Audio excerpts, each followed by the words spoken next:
Your life work.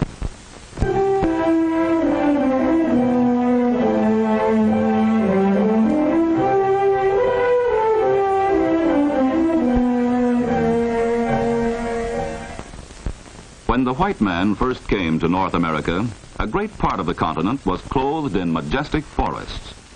Wherever soil and climate were, trees flourished in countless numbers. But to the early settlers, trees were a barrier. They were something to be destroyed, to be gotten out of the way so that the land could be turned to agriculture. Except for fuel and for log cabins and barns, little use was made of trees that fell to the settlers' axe. Most of them were stacked and burned. But as America grew and the frontier was pushed rapidly back, many sawmills were established to make the vast quantities of lumber needed for building of a nation. The sawmills devoured trees by the millions. To feed them, the loggers slashed into the virgin forests with little or no thought for the future. They left scenes of desolation as they moved on to new forests to be despoiled. But wasteful logging was not the only enemy of the forest. Fire, due chiefly to man's carelessness, ate up thousands upon thousands of acres. Finally, destruction of this natural resource reached the point where America awakened to the need for conservation. In 1891, Congress began setting aside large tracts of timber as national forest reserves and watersheds. These national forests now exceed 160 million acres, and state and private holdings add millions more.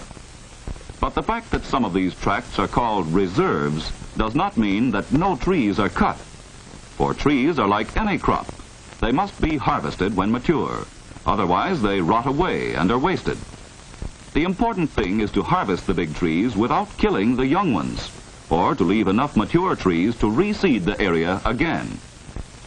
So today, the government and some forest industries are cooperating on a program designed to ensure a continuous supply of timber and steady, well-paid employment.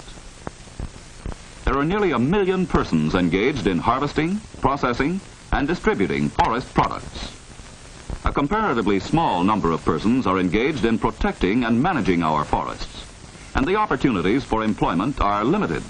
The experts in this field, the professional foresters, are employed by federal, state, and local government agencies or by private companies.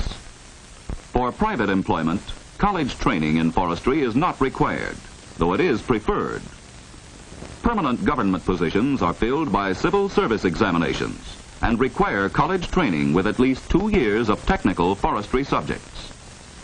But regardless of the employing agency, the fields of work are similar. Protecting the forest from fire is one of a forester's greatest responsibilities. He organizes and manages a fire prevention system consisting of lookout stations, telephone lines, and firefighting crews and equipment. And when fire strikes, it's his duty to stick with his crew until it is put out. Some burnt-over areas can be reforested to get them back into production. The forester helps to plan the work and supervises the planting of the seedlings. Every year, millions of heads of livestock graze on the nation's forests. It is part of some foresters' work to see that the range is not damaged by overgrazing. Permits are issued allowing only a certain number of sheep or cattle into the area. Foresters are also concerned with the wildlife that lives in the forest. They help to administer state game laws, offer recommendations as to protection and other phases of wildlife management. Forests provide recreation grounds where people may experience healthful outdoor life. The forester helps the public to enjoy the forest, but must see that users do not harm it. Educating the public is part of his job. Trees are subject to injury by disease and insects. Studying these pests and working out ways to combat them is another field of activity for the forester. Before logging operations start in an area, a forester or his assistants go over it carefully, selecting and marking those trees which are to be felled. And later, when logging starts, a forester watches to see that no unnecessary damage is done.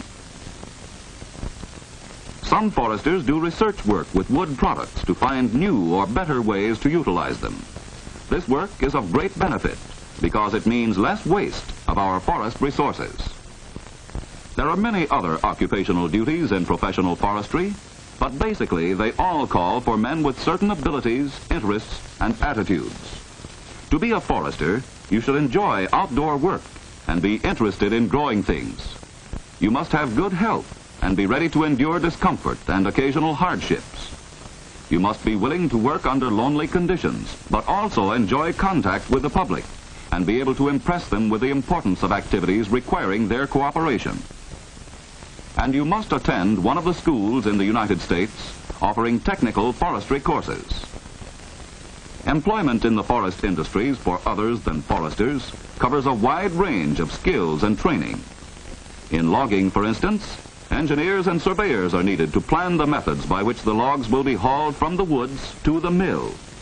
This often entails the laying out of railroads or truck roads.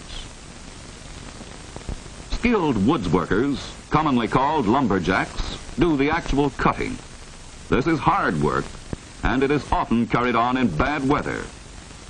In the old days, these men were not paid very well, and their living conditions were poor. But today, in most cases, they are well paid and provided with comfortable camps and good food. They also have modern machinery to aid in making the work easier and in getting the logs out of the woods faster. At the mill, the logs are dumped into a storage pond. Storing them in water protects them from drying out too quickly, and also makes it easier to sort them before they go into the mill. This job requires a fine sense of balance, as well as a knowledge of various species of trees. In the mill, each log is placed on the carriage, a moving platform which brings the log into contact with a saw which cuts off a board on each trip. The head sawyer's job is a very important one.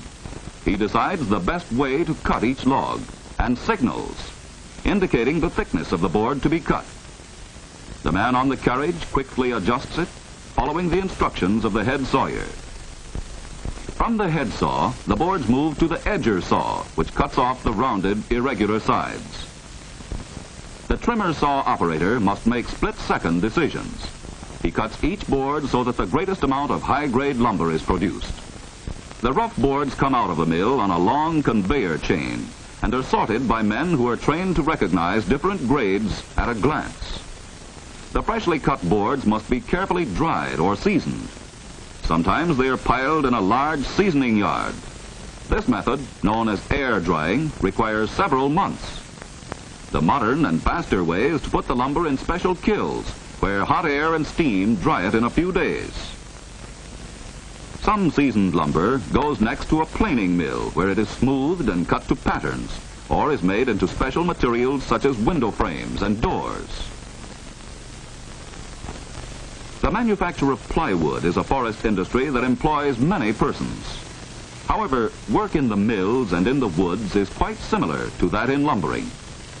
There are also mills specializing in making veneers for furniture and woodwork.